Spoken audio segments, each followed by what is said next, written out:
9 de la mañana en punto, nos metemos en otros temas de actualidad. ¿Cómo estamos percibiendo los uruguayos el impacto que tuvo la pandemia de COVID-19 en nuestro país a 2 años de que comenzó? Bueno, una encuesta encargada por Naciones Unidas en nuestro país relevó información al respecto y para conocer todos los detalles recibimos esta mañana a Pablo Ruiz, coordinador residente de ONU Uruguay. Bienvenido, ¿cómo anda? Gracias.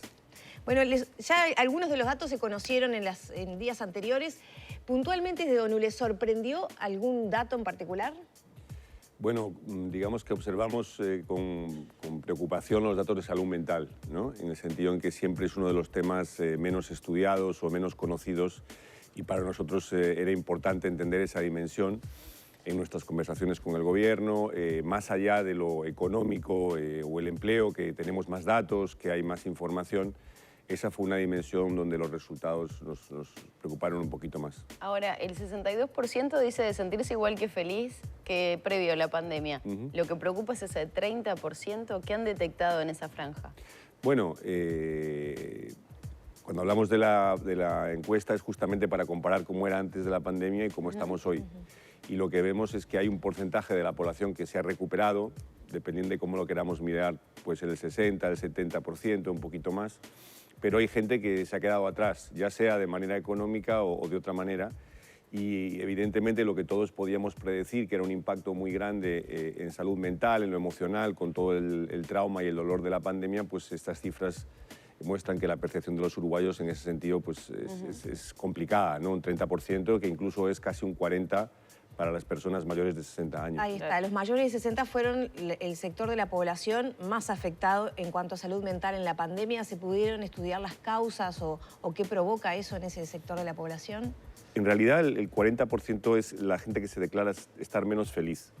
Hacemos otras preguntas sobre salud mental, preguntamos, por ejemplo, si ha habido un cambio en la salud mental o en el comportamiento de los chicos durante el periodo que no hubo escuelas. Casi la mitad de los padres dicen que han visto un cambio en el comportamiento de los chicos. Ya de manera más general, sobre el último año, la gente también reporta cambios en los hábitos alimenticios, más del 20% de algún miembro del hogar. Un 12% directamente manifiesta un impacto en salud mental en alguien de la familia, que es muchísimo. Y también algunos en el consumo de algunas sustancias, un poquito menos del 10%. Es decir, que los impactos son grandes. No tenemos todavía toda la información para explicar muchas de esas cosas, pero creo que nos ayudan a mostrar que es un tema que tenemos que tratar de entender mejor, porque bueno, la mente humana es siempre compleja, pero tratar de entender esa dimensión emocional humana es muy importante, porque no simplemente digamos, es la dimensión económica, ¿no? Sí. Los temas... Bueno, pero le quería preguntar justamente esto, ¿cómo se vincula con las preguntas que hicieron en cuanto a la percepción de la economía, de las familias? ¿Qué resultados obtuvieron allí? ¿Y cómo se vincula eso también, por ejemplo, con la salud mental, no?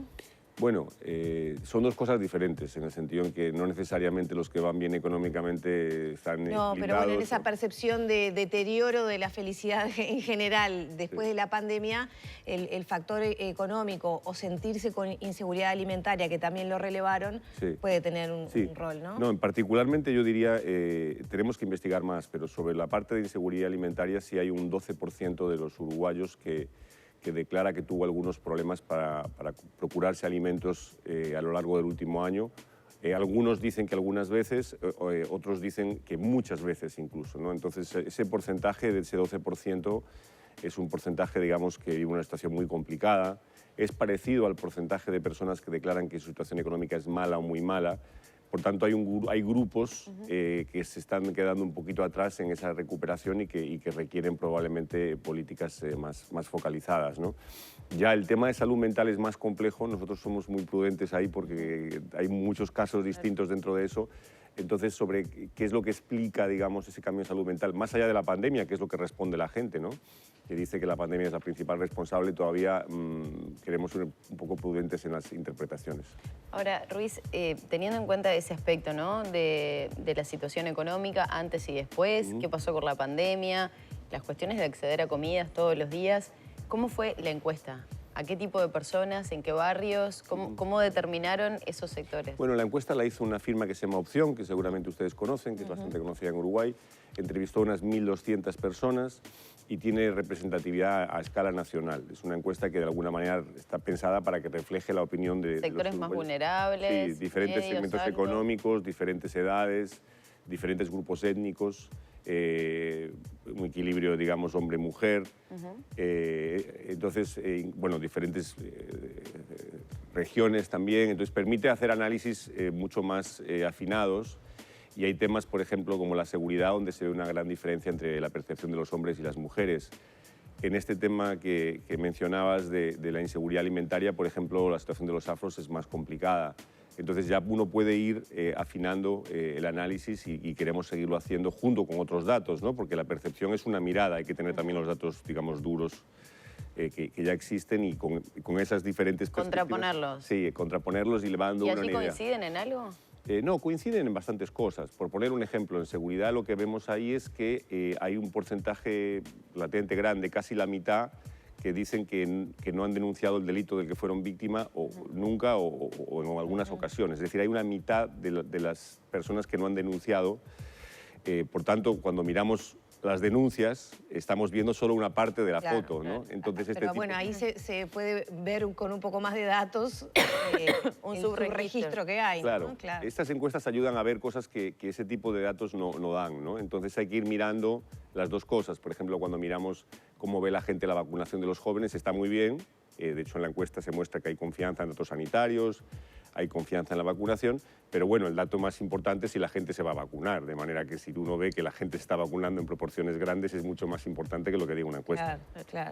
Depende también de la variable que se esté estudiando. En cuanto a la seguridad, me llamó la atención cómo, si bien los hombres son en mayor medida víctimas de la delincuencia o la inseguridad, las mujeres se perciben como mucho más inseguras que los hombres.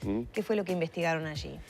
Bueno, es muy sorprendente el resultado, porque efectivamente uno pensaría que si uno es más víctima de ciertos delitos, percibe el riesgo y la seguridad de una manera distinta y más favorable, ¿no? Pero lo que ocurre es que las mujeres, a pesar de que declaran en la encuesta ser víctimas en menor proporción que los hombres de los delitos por los que le preguntamos, se sienten más inseguras y mucho más inseguras caminando por la noche. Por ejemplo, la mitad de las mujeres declaran que se sienten inseguras por la noche.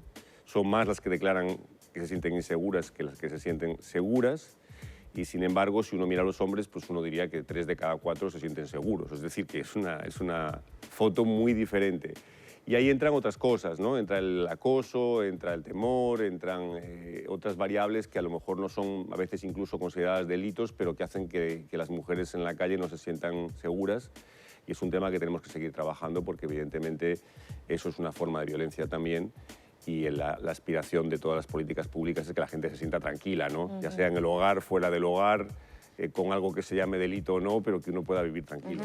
Me imagino que hay otros números donde se puede comparar con otros países. Este punto en particular, el de la inseguridad de las mujeres en las calles, ¿es comparativo? ¿Es parecido a países vecinos, a la región? Bueno, como no es la misma pregunta en la encuesta que otros países, es difícil comparar, pero uno se puede encontrar con situaciones incluso peores, ¿no? Es decir, en la región depende de con quién se compare. En general, en seguridad, si uno se compara con América Latina, Uruguay sale mejor. Si se compara con Europa, sale peor. Digamos, grosso modo, la gran foto es esa, en términos de seguridad. En el tema de inseguridad de género en otros países que yo conozco, digamos, tenemos más niveles de... Claro, pero imagínense, cuando el 70% de las mujeres u 80% dicen que se sienten inseguras, quiere decir que nadie se siente seguro en salir a la calle. O sea, es una situación absolutamente indeseable, ¿no? Entonces, más bien lo que tenemos que ver es cómo cambiar las condiciones, y no siempre es un tema de respuesta policial o de presencia policial, es un tema también de luz, es un tema de presencia en las calles, es un tema de educación de los hombres. Hay muchos temas que los hombres tenemos que reaprender también. porque hay una cultura a veces que no ayuda a hacer, digamos, llevadera la vida a las mujeres en la calle, ¿no? Sí, sí, ya desde edades cortas los padres se preocupan más de, ¿no?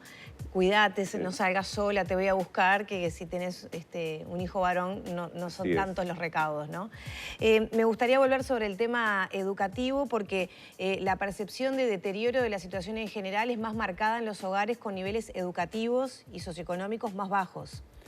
Perdón, la pregunta. La percepción de deterioro de la economía y de que ahora están peor que antes de la pandemia se da más marcado en los hogares donde sus componentes tienen menor nivel educativo y socioeconómico. Así es. En la encuesta en general, las personas que tienen una situación económica más cómoda, digamos más alta, son más optimistas con respecto a la mejora desde antes de la pandemia y en proporciones muy significativas. Prácticamente la mitad piensan que la cosa mejoró en grupos económicos altos y en el caso de los grupos económicos más bajos eso puede llegar al 20% o incluso por debajo. Es decir, la visión de cómo va, si mejora o no y cómo va la economía es muy diferente por grupos socioeconómicos y es una lectura importante también a la hora de pensar en las respuestas, ¿no?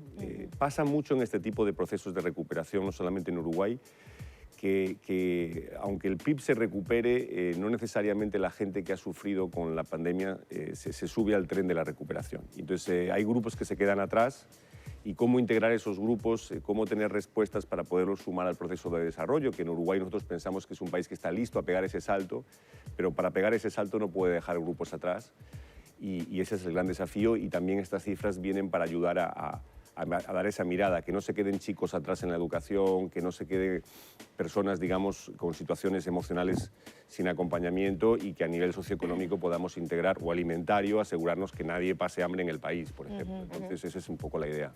Hablando de la percepción de los aprendizajes, la virtualidad hizo que en muchos hogares se entendiera que no se aprendía tanto. Si no me equivoco, más de un 70% decía que en esa virtualidad la falta de atención, el tal vez no poder estar en un contacto permanente con los niños provocó una falta de aprendizaje. ¿Cuáles fueron esas respuestas y cómo se pueden analizar también dependiendo de los estratos, ¿no?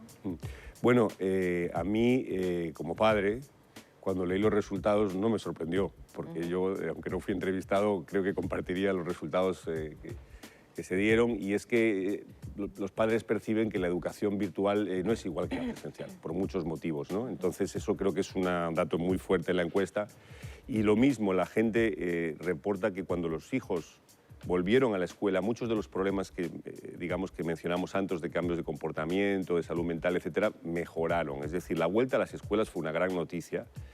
Es difícil saber cuál es el impacto todavía y cuánto hay que recuperar ahí, pero eso es una cosa bien positiva. Pero evidentemente hubo grupos que tampoco en la virtualidad pudieron ni siquiera seguir esas clases. Según nuestros datos, más o menos casi el 80% pudo con regularidad seguir clases con virtualidad, que es mucho comparado con la región, muchísimo, es un porcentaje muy elevado. Pero hubo un 10% que o nunca se conectó, que era más o menos el 5%, o casi nunca. O sea, hubo un 10% que se quedó por fuera. Igual hay que también mirar muy bien ese colectivo porque es gente que se ha podido descabalgar, digamos, del proceso educativo y que eso tiene toda una serie de implicaciones para ellos y para la sociedad que hay que también seguir atendiendo. Pero uno podría decir que la vuelta a las clases fue positiva, o por lo menos así la perciben los padres, y que también fue beneficiosa desde un punto de vista de salud mental y de recuperación, digamos, de la actividad social, ¿no? En base a estos datos, ¿ONU tiene una valoración general de cómo Uruguay manejó la pandemia? Sí, nosotros, a ver, no solamente con estos datos, ¿no? Porque venimos trabajando somos 15 agencias de la ONU en el país, que venimos trabajando con diferentes ministerios y a lo largo de todo el proceso de recuperación.